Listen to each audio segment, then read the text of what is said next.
नमस्कार, मैं GRS news के लिए गिरीश सिकरवार। आज के इस ब्लॉग में मैं बात करने वाला हूँ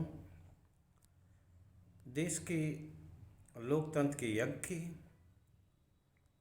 और शीघ्र ही होने वाले उस अंतिम चरण की। लोकसभा चुनाव के अंतिम चरण में अब 57 सीटों पर केवल चुनाव होना रह गया है। 486 सीटों पर चुनाव ईवीएम मशीनों में लॉक हो चुका है और अब केवल 57 सीटों का चुनाव है, जिसमें कि उत्तर प्रदेश की भी 13 सीटें हैं। पिछले 7वें चरण में भारतीय जनता पार्टी ने अपने दम पर ही 25 सीटें जीती थीं और ये लगभग पूर्वांचल के लास्ट फेज की ये सीटें हैं। ये सीटें ही अब ये तय करेंगी कि 4 जून को क्या होने वाला है। हालांकि चुनाव आयोग को लेकर जिस प्रकार का शक सिविल सोसाइटी और लोगों के दिमाग में है, उसके कारण अब काउंटिंग की भी तैयारी लोगों ने शुरू कर दी है। इस संबंध में सिविल सोसाइटी फोरम के लोगों ने पहले बेंगलुरु में एक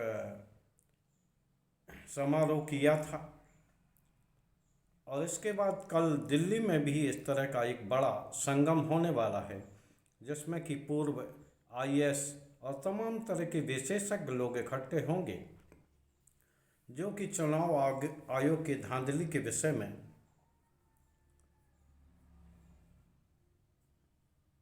लोगों को जागृत करेंगे और जो काउंटिंग होने वाली है उसके लिए क्या सावधानी बरती जाए, इसके लिए भी कल बार एसोसिएशन के जो नए अध्यक्ष बने हैं राज्यसभा सदस्य कपिल सिब्बल, उन्होंने भी कल सभी गणना सहायकों, सभी राजनीतिक दलों के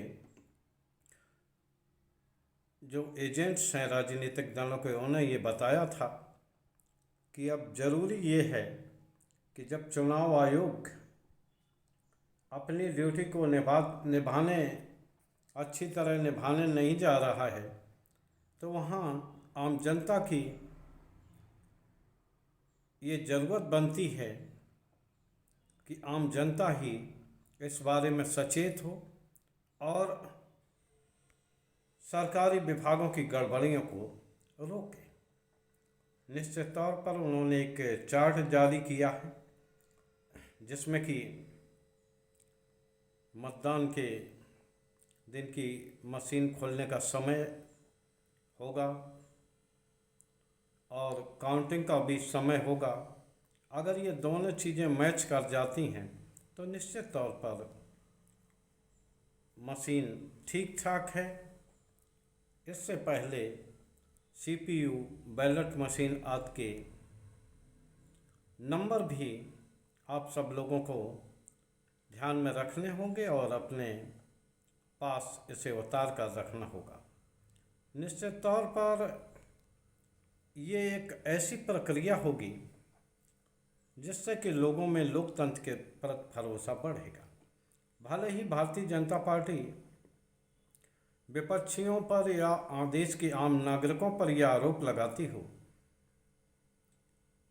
कि आयोग निष्पक्ष ढंग से काम नहीं कर रहा है और राजनीतिक दलों के बीच में लेवल प्लेइंग फील्ड को मैनेज नहीं कर रहा है,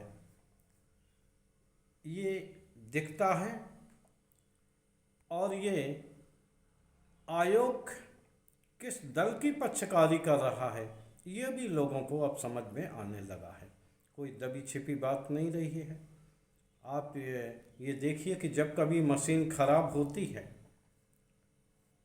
तो उसमें यही शिकायतें सुनाई देती हैं कि कोई भी बटन दाबो, मत बीजेपी की कमल में ही जाता है। ऐसा कभी नहीं हुआ कि किसी भी बटन को दाबो और कभी भी वोट साइकिल की ओर या इंडिया गठबंधन की ओर, ममता बनर्जी की ओर या अन्य विपक्षी दलों की ओर गया हो।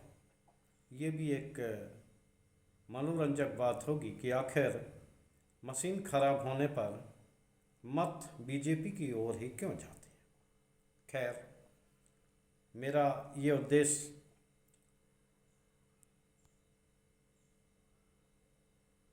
सवाल खड़ा करने का नहीं था, लेकिन चूंकि जब जनता के मन में इस तरह की शक शुबा हो और उसको दूर करने की जिम्मेदारी रखने वाला संस्था चुनाव आयोग ही अपने दायित्वों से भाग रहा हो, तो आम जनता को ही ये दायित्व उठाना पड़ेगा कि वो न सिर्फ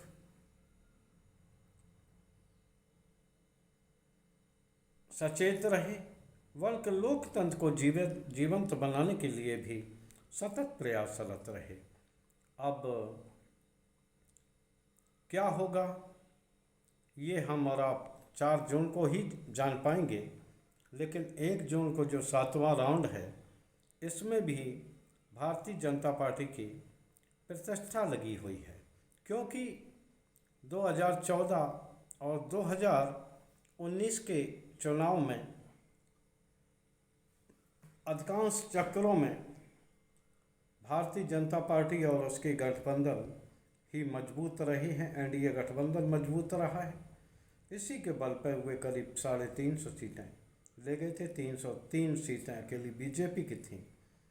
लेकिन इस बार जगह जगह राज्यों में इंडिया गठबंधन के बनने या क्षेत्रीय छत्रपों से सीधे बीजेपी को टकराने में पसीने छूट रहे हैं, ये बात दिखाई दे रही है। और ये बात प्रधानमंत्री के भाषणों में भी परिलक्षित हो रही है कि वो किस तरह के भाषण देते जा रहे हैं, जैसा कि भाषण हमने कभी अपने जीवन में छात्र संघ के चुनाव में भी ऐसा नहीं सुना होगा, जिसमें कि बिल्कुल देश के प्रधानमंत्री मुद्दों पर बात न करके इधर उधर की बातों को करके जनता को भटकाने में लगे हुए हैं।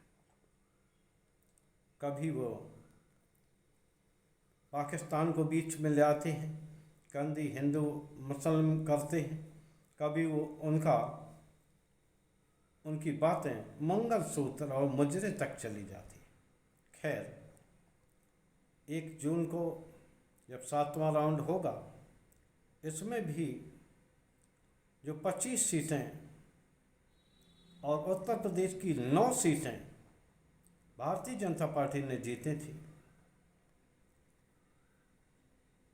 वो 9 सीटें बचाने का काम भी भारतीय जनता पार्टी को करना है। हालांकि इसी चक्र में प्रधानमंत्री और उनसे जुड़े कई मंत्रियों का भी निर्वाचन इसी चक्र में होना है।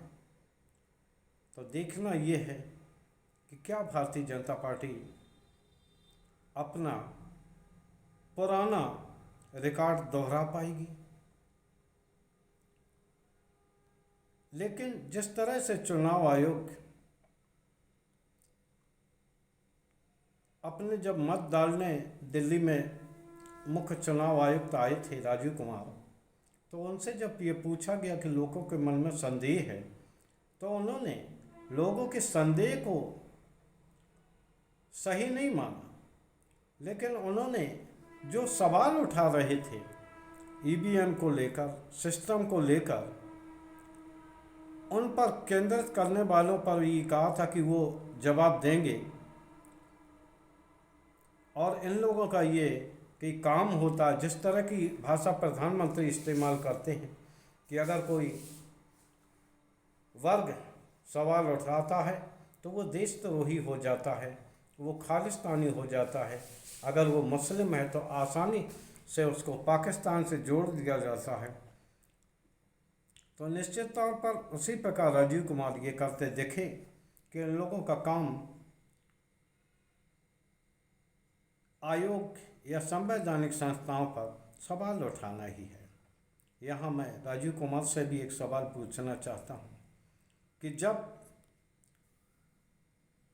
केवल कहने से कुछ नहीं होता, वो दिखना भी चाहिए आपके आचार विचार में।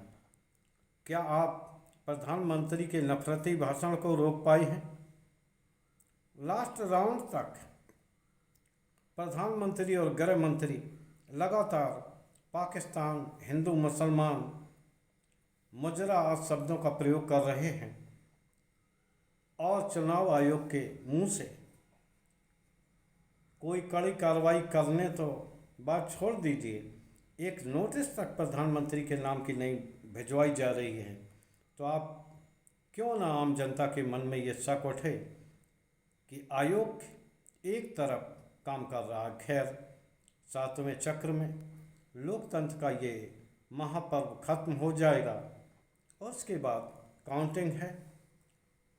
आम जनता को सचेत रहना है। जिस तरह के सवाल आम जन के बीच में उठ रहे हैं और कई जगह देखा भी किस प्रकार मशीनें बदली गई, चुनाव की अंतिम प्रहर में मशीनें बदली गई, कई और वो भी हुए जो कभी अतीत में होते थे।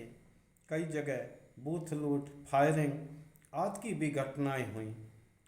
हालांकि जनहानि की कोई खबर नहीं है, लेकिन ये सभी कारण ये दर्शाने को पर्याप्त हैं कि अगर सिस्टम में बेईमानी हो तो कोई भी किसी भी योजना को आप ले आइए, उससे अच्छा रिजल्ट मिलने की संभावना नहीं रहती है।